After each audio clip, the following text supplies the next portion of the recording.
আমার জীবনে সেই একটা অদ্ভুত ব্যাপার সেবার ঘটেছিল। বছর 3 আগেকার কথা। আমাকে বরিশালের ওধারে যেতে হয়েছিল একটা কাজে। ওই অঞ্চলের একটা গঞ্জ থেকে বেলা প্রায় 12টার সময় নৌকোয় উঠলাম। আমার সঙ্গে এক নৌকোয় বরিশালের এক ভদ্রলোক ছিলেন। গল্পে গুজবে সময় কাটতে লাগলো। সময়টা পুজোর পরই। দিনটা মেঘলা মেঘলা, মাঝে মাঝে টিপ টিপ করে বৃষ্টিও পড়তে শুরু করলো। সন্ধ্যের কিছু আগে কিন্তু আকাশটা অল্প পরিষ্কার হয়ে গেল। ভাঙা ভাঙা মেঘের মধ্যে দিয়ে চতুর্দশীর চাঁদের আলো অল্প অল্প প্রকাশ হলো। সন্ধে হওয়ার সঙ্গে সঙ্গে আমরা বড় নদী ছেড়ে একটা খালে পড়লাম। শোনা গেল খালটা এখান থেকে আরম্ভ হয়ে নোয়াখালীর উত্তর দিয়ে একেবারে মেঘনায় মিশেছে। পূর্ববঙ্গে সেই আমার নতুন যাওয়া। চোখে কেমন সব একটু নতুন ঠেকতে লাগলো। অপরিসর খালের দুধারে বৃষ্টি স্নাত কেয়ার জঙ্গলে মেঘে আধা ঢাকা চতুর্দশীর জ্যোৎস্না চিকচিক করছিল।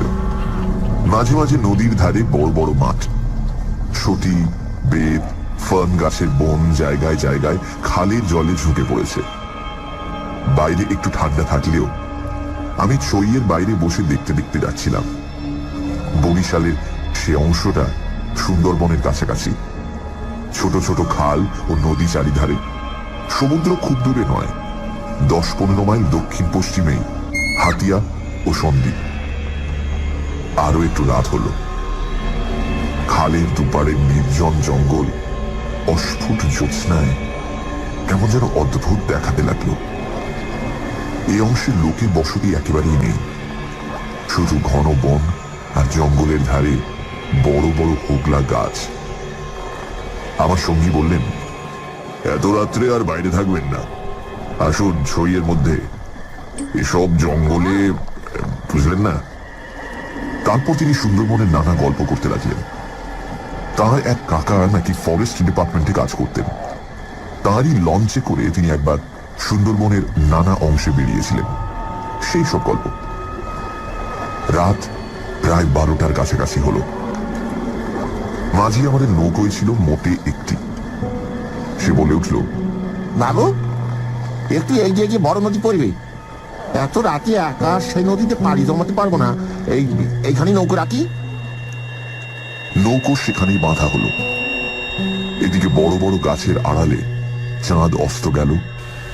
দেখলাম অপ্রশস্ত খালের দুধারেই অন্ধকারে ঢাকা ঘন জঙ্গল। চারিদিকে কোনো শব্দ নেই। পতঙ্গগুলো পর্যন্ত চুপ করেছে। সঙ্গীকে বললাম, মশাই, এই তো সরু খাল, পাড় থেকে বাঘ লাফিয়ে পড়বে না তো নৌকোর উপর? সঙ্গী বললেন, না পড়লেই আশ্চর্য হব। শুনে অত্যন্ত আনন্দে ছইয়ের মধ্যে ঘেঁষে বসলাম। খানিকটা বসে থাকবার পর সঙ্গী বলল, আসুন একটু শোয়া যাক, ঘুম তো হবে না, আর ঘুমানো ঠিকও না। আসুন একটু চোখটা অন্তত বুঝে থাকি। খানিকটা চুপ করে থাকবার পর সঙ্গীকে ডাকতে গিয়ে দেখি তিনি ঘুমিয়ে পড়েছেন। মাঝিও জেগে আছে বলে মনে হলো না। ভাবলাম, তবে আমি বা কেন মিথ্যে মিথ্যে চোখ চেয়ে চেয়ে থাকি।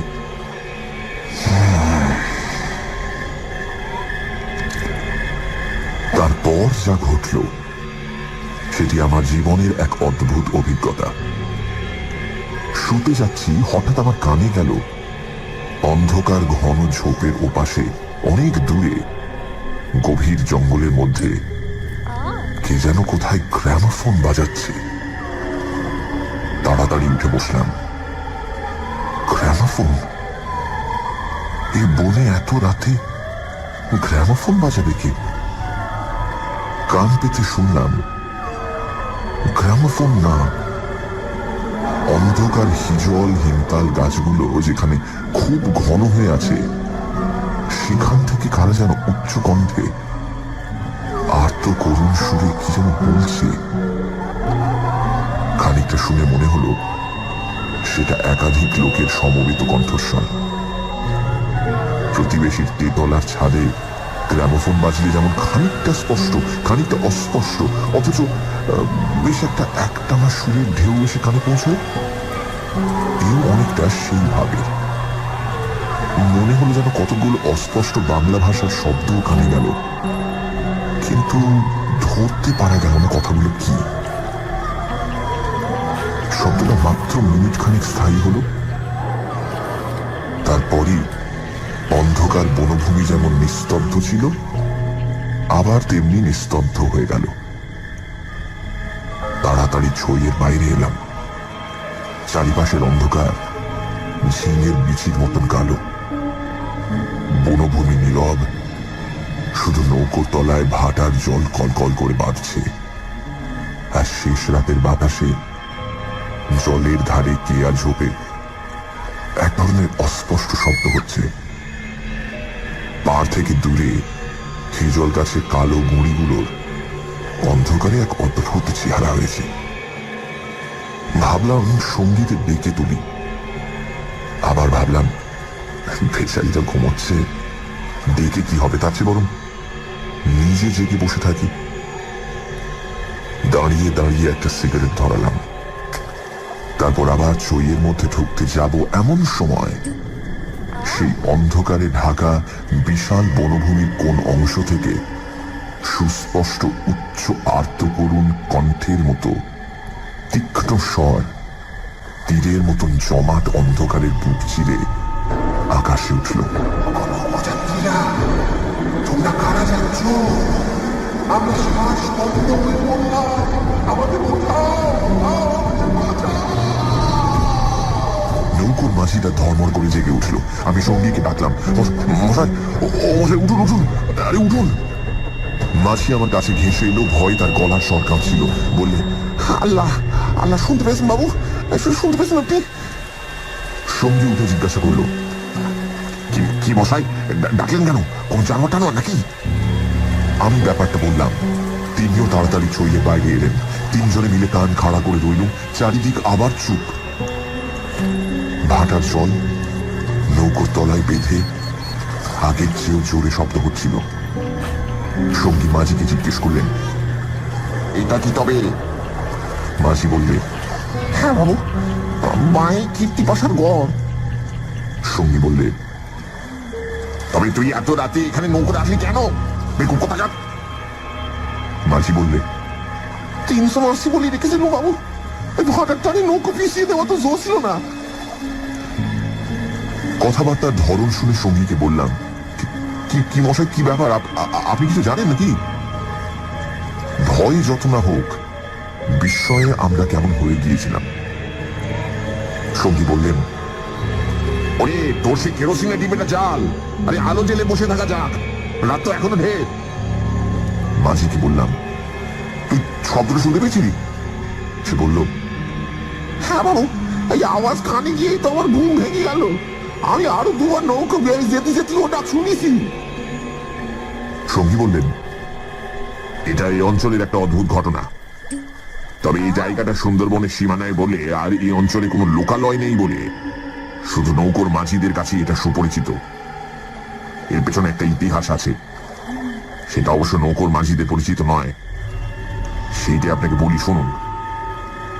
তারপর কেরোসিনের ডিবার আলোয় অন্ধকার বনের বুকের মধ্যে বসে সঙ্গীর মুখে কীর্তি পাশার গড়ের ইতিহাসটা শুনতে লাগলাম। 300 বছর আগের কথা। মুনিম খাঁ তখন গৌড়ের সুবেদার। এই অঞ্চলে তখন 12 ভূঁইয়ার 2 প্রতাপশালী ভূঁইয়া, রাজা রামচন্দ্র রায় ও ঈসা খাঁ মসনদে আলীর খুব প্রতা। মেঘনার মোহনার বাহির সমুদ্র, যাকে এখন সন্দ্বীপ চ্যানেল বলে, সেখানে তখন মগ আর পর্তুগিজ জলদস্যুরা শিকারের খোঁজে ওত পেতে বসে থাকত। সে সময় এখানে এরকম জঙ্গল ছিল না। এই সমস্ত জায়গা কীর্তি রায়ের অধিকারে ছিল। এইখানে তার সুদৃঢ় দুর্গ ছিল। মগ জলদস্যুদের সঙ্গে তিনি অনেকবার লড়েছিলেন। তার অধীনে সৈন্য সামন্ত, কামান, যুদ্ধের কোষা সবই ছিল। সন্দ্বীপ তখন ছিল পর্তুগিজ জলদস্যুদের প্রধান আড্ডা। এদের আক্রমণ থেকে আত্মরক্ষা করবার জন্য এই অঞ্চলের সকল জমিদারকেই সৈন্যদল দৃঢ় করে গড়তে হতো। এই বনের পশ্চিম ধার দিয়ে তখন আরেকটা খাল বড় নদীতে পড়ত। বনের মধ্যে তার চিহ্ন এখনো আছে। কীর্তি রায় অত্যন্ত অত্যাচারী এবং দুর্ধর্ষ জমিদার ছিলেন। তার রাজ্যে এমন সুন্দর মেয়ে কমই ছিল যে তার অন্তঃপুরে একবার না ঢুকেছে। তাছাড়া তিনি নিজেও এক প্রকার জলদস্যুই ছিলেন। তার নিজের অনেকগুলো বড় ছিপ অর্থাৎ ছোট নৌকো ছিল। কীর্তি রায়ের পাশের জমিদারি ছিল কীর্তি রায়ের বন্ধুর। এরা ছিলেন চন্দ্রদ্বীপের রাজা রামচন্দ্র রায়ের পত্তনিদার। অবশ্য সে সময় অনেক পত্তনিদারের ক্ষমতা এখনকার স্বাধীন রাজাদের চেয়ে বেশি ছিল। কীর্তি রায়ের বন্ধু মারা গেলে তার তরুণ বয়স্ক পুত্র নরনারায়ণ রায় পিতার জমিদারির ভার পান। নরনারায়ণ তখন সবে যৌবনে পদার্পণ করেছেন। অত্যন্ত সুপুরুষ, বীর এবং শক্তিমান। নরনারায়ণ কীর্তি রায়ের পুত্র চঞ্চল রায়ের সমবয়সী ও বন্ধু। সেবার কীর্তি রায়ের নিমন্ত্রণে নরনারায়ণ রায় তাঁর রাজ্যে দিন কতকের জন্য বেড়াতে এলেন। চঞ্চল রায়ের তরুণী পত্নী লক্ষ্মী দেবী স্বামীর বন্ধু নরনারায়ণকে দেওরের মতন স্নেহের চোখে দেখতে লাগলেন। দু একদিনের মধ্যেই কিন্তু সেই স্নেহের চোটে নরনারায়ণকে বিব্রত হয়ে উঠতে হলো। নরনারায়ণ রায় তরুণ বয়স্ক হলেও একটু গম্ভীর প্রকৃতির। বিদ্যুৎ চঞ্চলা তরুণী বন্ধু পত্নীর ব্যঙ্গ পরিহাসে গম্ভীর প্রকৃতির নরনারায়ণের মান বাঁচিয়ে চলা দুষ্কর হয়ে পড়ল। স্নান করে উঠেছেন, মাথার পাগড়ি খুঁজে পাওয়া যায় না।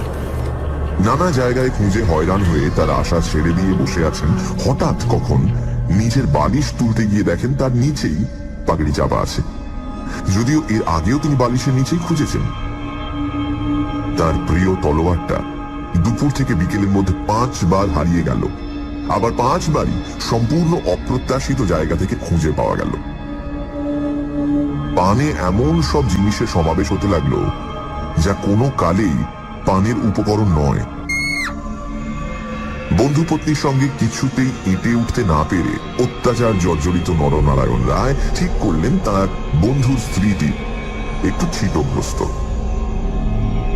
বন্ধুর দুর্দশায় চঞ্চল রায় মনে মনে খুশি হলেও বাইরে স্ত্রীকে বললেন, দুদিনের জন্য এসেছে বেচারি, ওকে তুমি যেরকম বিব্রত করে তুলেছ ও আর কখনো এখানে আসবে না। দিন কয়েক এরকম কাটবার পর কীর্তি রায়ের আদেশে চঞ্চল রায়কে কি একটা কাজে হঠাৎ গৌড়ে যাত্রা করতে হলো। নরনারায়ণ রায়ও বন্ধু স্ত্রী কখন যে কি করে বসে সেই ভয়ে কয়েকদিন কাটানোর পর নিজের বজরায় উঠে হাঁপ ছেড়ে বাঁচলেন। যাবার সময় লক্ষ্মী দেবী বলে দিলেন, এবার আবার যখন আসবে ভাই, এমন একটা বিশ্বাসী লোক সঙ্গে এলো যে রাত দিন তোমার জিনিসপত্র ঘরে বসে পাহারা দেবে, বুঝলে? নরনারায়ণ রায়ের বজরা রায়মঙ্গলের মোহনা ছাড়িয়ে যাবার একটু পরেই জলদস্যুদের দ্বারা আক্রান্ত হলো। তখন দুপুরবেলা সমুদ্রের সেই অংশে এমন কোনো নৌকো ছিল না যারা সাহায্য করতে আসতে পারে। সেটা রায়মঙ্গল আর কালাবদ্ধ নদীর মুখ, সামনেই সমুদ্র। সন্দ্বীপ চ্যানেল জলদস্যুদের প্রধান ঘাঁটি। নরনারায়ণের বজরার লক্ষ্মীরা কেউ হত হলো, কেউ সাংঘাতিক জখম। নিজে নরনারায়ণ দস্যুদের আক্রমণ প্রতিহত করতে গিয়ে হাঁটুতে কিসের খোঁচা খেয়ে অজ্ঞান হয়ে পড়লেন। জ্ঞান হবার পর দেখতে পেলেন তিনি এক অন্ধকার জায়গায় শুয়ে আছেন। তার সামনে কি যেন একটা বড় নক্ষত্রের মতো জ্বলছে। খানিকক্ষণ জোরে চোখের পলক ফেলবার পর তিনি বুঝলেন যাকে তারা বলে মনে হয়েছিল তা আসলে একটি ছোট জানালা থেকে ঢুকে আসা বাইরের আলো। নরনারায়ণ দেখলেন তিনি একটি অন্ধকার ঘরের ভেজা মেঝের উপর শুয়ে আছেন। ঘরের দেয়ালের জায়গায় জায়গায় সবুজ শ্যাওলার দল গজিয়ে। আরো কদিন, আরো কটা রাত কেটে গেল, কেউ তার জন্য কোনো খাবার আনলো না। তিনি বুঝলেন যারা তাকে এখানে এনেছে তাকে না খেতে দিয়ে মেরে ফেলাই তাদের উদ্দেশ্য। মৃত্যু, সামনে নির্মম মৃত্যু। সেদিনটাও কেটে গেল। আঘাতজনিত ব্যথায় এবং ক্ষুধা তৃষ্ণায় অবসন্ন নরনারায়ণের চোখের সামনে থেকে জানালার শেষ আলোটাও মিলিয়ে গেল। তিনি অন্ধকার ঘরের পাথরের মেঝেতে শুয়ে অধীরভাবে মৃত্যুর অপেক্ষা করতে লাগলেন। অনেকক্ষণ পরে, কতক্ষণ পরে তা তিনি বুঝতে পারলেন না, হঠাৎ আলো চোখে লেগে তার তন্দ্রা ঘোর কেটে গেল। বিস্মিত নরনারায়ণ চোখ মেলে দেখলেন তার সামনে প্রদীপ হাতে দাঁড়িয়ে তার বন্ধুর স্ত্রী লক্ষ্মী দেবী। কথা বলতে গিয়ে লক্ষ্মী দেবীর ইঙ্গিতে নরনারায়ণ থেমে গেলেন। লক্ষ্মী দেবী হাতের প্রদীপটি আঁচল দিয়ে ঢেকে নরনারায়ণকে তা অনুসরণ করতে ইঙ্গিত করলেন।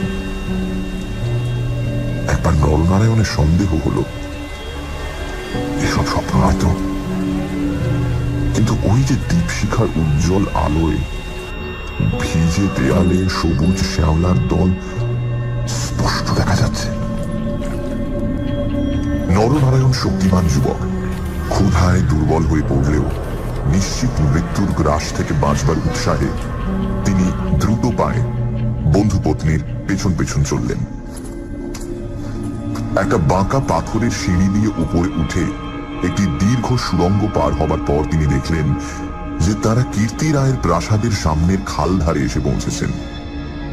লক্ষ্মী দেবী একটা ছোট বেতে বোনা থলি বার করে তার হাতে দিয়ে বললেন, এতে খাবার আছে, এখানে খেও না। তুমি সাঁতার জানো, খাল পার হয়ে ওপারে গিয়ে কিছু খেয়ে নাও, তারপর যত শিগগির পারো পালিয়ে যাও। ব্যাপারটা কি নরনারায়ণ রায় একটু একটু করে বুঝলেন।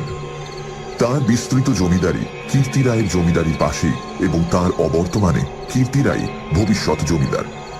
অত বড় বিস্তৃত ভূসম্পত্তি সৈন্য সামন্ত কীর্তি রায়ের হাতে এলে তিনি কি আর কিছু গ্রাহ্য করবেন? প্রদীপের আলোয় নরনারায়ণ দেখলেন তার বন্ধু পত্নীর মুখে সে চতুল হাসি রেখার চিহ্ন নেই।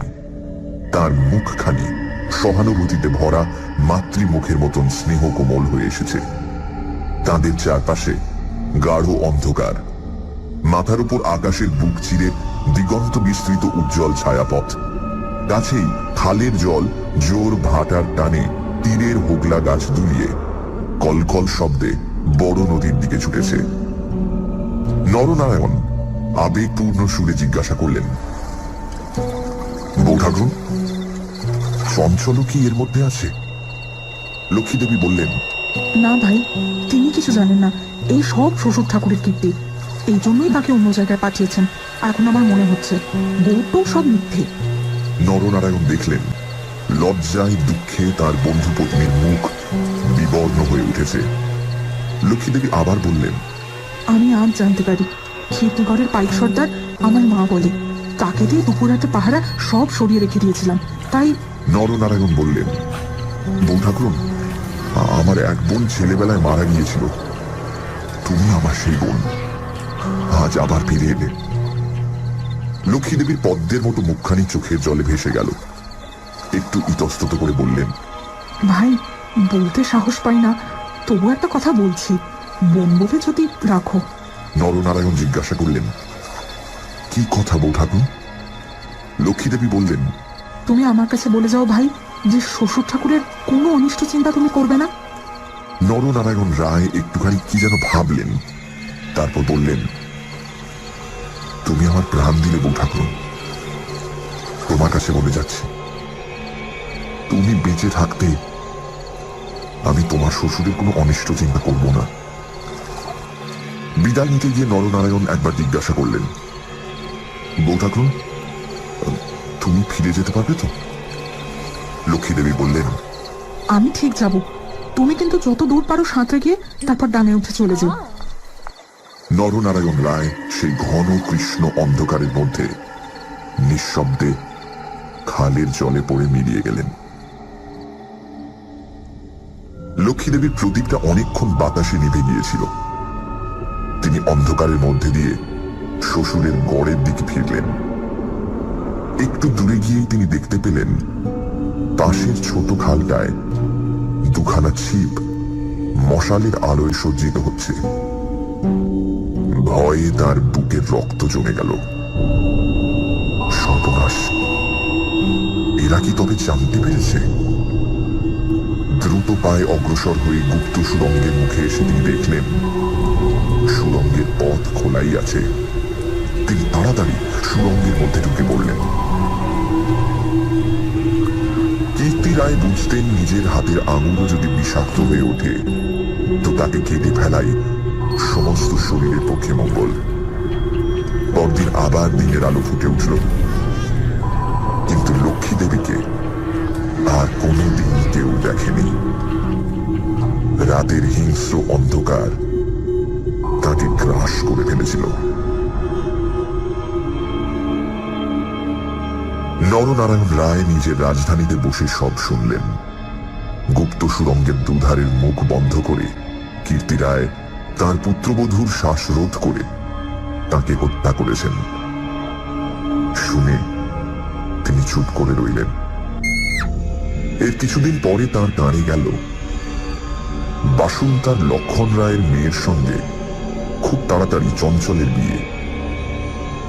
সেদিন রাতে চাঁদ ওঠার পর নিজের প্রাসাদের ছাদে বেড়াতে বেড়াতে চারিদিকের শুভ্র সুন্দর আলোর সাগরের দিকে দৃষ্টিপাত করে দৃঢ় চিত্ত নরনারায়ণ রায়েরও চোখের পাতা যেন ভিজে উঠল।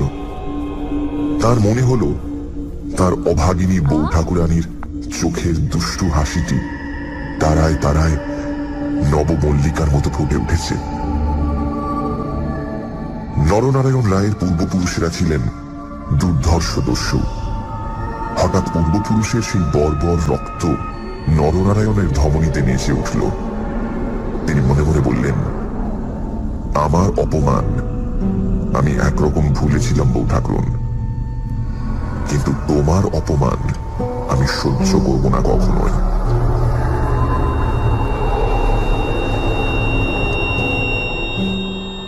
কিছুদিন কেটে গেল।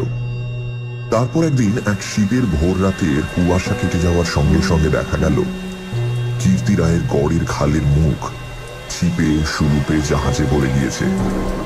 তোপের আওয়াজে কীর্তি রায়ের প্রাসাদ দুর্গের ভিত ঘন ঘন কেঁপে উঠতে লাগলো। কীর্তি রায় শুনলেন আক্রমণকারী নরনারায়ণ রায়, সঙ্গে দুরন্ত পর্তুগিজ জলদস্যু সেবাস্টিও গঞ্জালেস। উভয়ের সম্মিলিত বহরের 40খানা কোষা খালের মুখে চড়াও হয়েছে। পুরো বহরের বাকি অংশ বাইরের নদীতে দাঁড়িয়ে। এই আক্রমণের জন্য কীর্তি রায় আগে থেকে প্রস্তুত ছিলেন। কেবল প্রস্তুত ছিলেন না, নরনারায়ণের সঙ্গে গঞ্জালেসের যোগদানের জন্য। এই কীর্তি রায়ের কাছে সম্পূর্ণ অপ্রত্যাশিত ঘটনা। তাহলেও কীর্তি রায়ের গড় থেকেও তোপ চলল। গঞ্জালেস সুদক্ষ নৌবীর। তার পরিচালনে 10খানা সুরূপ চড়া ঘুরে গড়ের পাশের ছোট খালে ঢুকতে গিয়ে কীর্তি রায়ের নৌবাহিনীর এক অংশ দ্বারা বাধা প্রাপ্ত হল।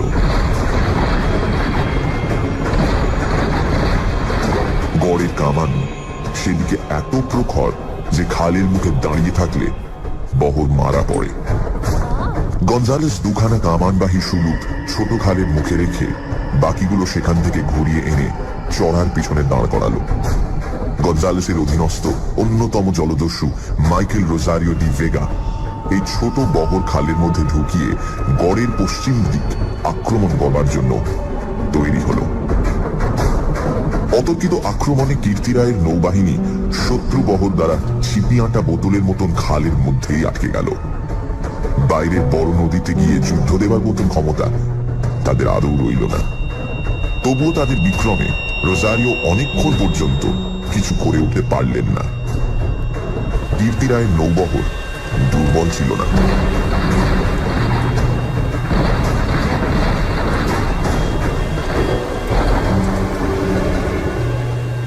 বিকেলের দিকে রোজারিওর কামানের মুখে গড়ের পশ্চিম দিকটা একেবারে হুমড়ি খেয়ে পড়ে গেল। নরনারায়ণ রায় দেখলেন প্রায় 30খানা কোষা জখম অবস্থায় খালের মুখে পড়ে। কীর্তি রায়ের গড়ের কামানগুলো সব চুপ। নদীর দুপার ঘিরে সন্ধে নেমে আসছে। উপরে নিস্তব্ধ নীল আকাশে কেবলমাত্র এক ঝাঁক শকুনি কীর্তি রায়ের গড়ের উপর চক্রাকারে ঘুরছে। হঠাৎ নরনারায়ণ রায়ের চোখের সামনে বন্ধু পত্নীর কাতর মিনতিপূর্ণ সেই চোখ দুটি মনে পড়ল। তীব্র অনুশোচনায় তার মন তখনই ভরে উঠল। তিনি করেছেন কি? এইরকম করে কি তিনি তার স্নেহময়ী প্রাণদাত্রীর শেষ অনুরোধ রাখতে এসেছেন? নরনারায়ণ রায় হুকুম জারি করলেন, কীর্তি রায় পরিবারের এক প্রাণীরও যেন প্রাণহানি না হয়। একটু পরেই সংবাদ এলো, গড়ের মধ্যে কেউ নেই। নরনারায়ণ রায় বিস্মিত হলেন। তিনি তক্ষুনি নিজে গড়ের মধ্যে ঢুকলেন। তিনি এবং গঞ্জালেস গড়ের সমস্ত অংশ তন্ন তন্ন করে খুঁজলেন। দেখলেন সত্যি কেউ নেই। পর্তুগিজ বহরের লোকেরা গড়ের মধ্যে লুটপাট করতে গিয়ে দেখলেন মূল্যবান জিনিসপত্র বড় কিছু নেই। পরদিন দ্বীপ্রহর পর্যন্ত লুটপাট চলল। কীর্তি রায়ের পরিবারের একটি প্রাণীরও সন্ধান পাওয়া গেল না। দুপুরে কেবলমাত্র দুখানা শুলু খালের মুখে পাহারা রেখে নরনারায়ণ রায় ফিরে চলে গেলেন। এই ঘটনার দিন কয়েক পরে পর্তুগিজ জলদস্যুর দল লুটপাট করে চলে গেলে কীর্তি রায়ের এক কর্মচারী গড়ের মধ্যে প্রবেশ করে। আক্রমণের দিন সকালেই এই লোকটি গড় থেকে আরো অনেকের সঙ্গে পালিয়েছিল। ঘুরতে ঘুরতে একটা বড় থামের আড়ালে সে দেখতে পেল একজন আহত মুমূর্ষু লোক তাকে ডেকে কি যেন একটা বলবার চেষ্টা করছে। কাছে গিয়ে সে লোকটাকে চিনতে পারল। লোকটি কীর্তি রায়ের পরিবারের এক বিশ্বস্ত পুরনো কর্মচারী। তার মৃত্যুকালীন অস্পষ্ট কথায় আগন্তুক কর্মচারীটি মোটামুটি যা বুঝল তাতেই তার কপাল ঘেমে উঠল। সে বুঝল কীর্তি রায় তার পরিবারবর্গ এবং ধনরত্ন নিয়ে মাটির নিচের এক গুপ্ত স্থানে আশ্রয় নিয়েছেন এবং এই লোকটি, একমাত্র এই লোকটি তার সন্ধান জানে। তখনকার আমলে কেউ এই গুপ্ত পথগুলি না খুলে দিলে সেখান থেকে বেরুবার উপায় কিন্তু ছিল না। কোথায় সে মাটির নিচে ঘর তা স্পষ্ট করে বলবার আগেই আহত লোকটি মারা গেল। বহু অনুসন্ধানেও গড়ের কোন অংশে সে গুপ্ত গৃহ ছিল সেটা কেউই সন্ধান দিতে পারল না। ওই ছোট খালটা প্রকৃতপক্ষে সন্দীপ চ্যানেলেরই একটা খাড়ি। খাড়ির ধার থেকে একটুখানি গেলে গভীর অরণ্যের ভেতর কীর্তি রায়ের গড়ের বিশাল ধ্বংসস্তূপ এখনো বর্তমান আছে, দেখা যাবে। বহুদিন থেকেই এখানে একটা অদ্ভুত ব্যাপার ঘটে থাকে। দুপুর রাতে গভীর বনভূমি যখন নীরব হয়ে যায়, হিমতাল হিজল গাছের কালো গুড়িগুলো অন্ধকারে যখন বনের মধ্যে প্রেতের মতো দাঁড়িয়ে থাকে, সন্দীপ চ্যানেলের জোয়ারের ঢেউয়ে লোনা জল খাড়ির মুখে জোনাকির মতন জ্বলতে থাকে, তখন খাল দিয়ে নৌকো বেয়ে যেতে যেতে মোম মধু সংগ্রাহকেরা কতবার সে শুনেছে অন্ধকার বনের এক গভীর অংশ থেকে কারা যেন আর্তস্বরে চিৎকার করছে,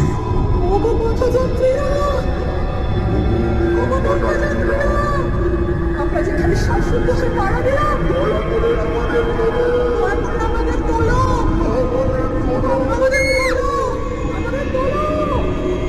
ভয়ে বেশি রাতে এ পথে কেউ নৌকা বাইতে চায় না।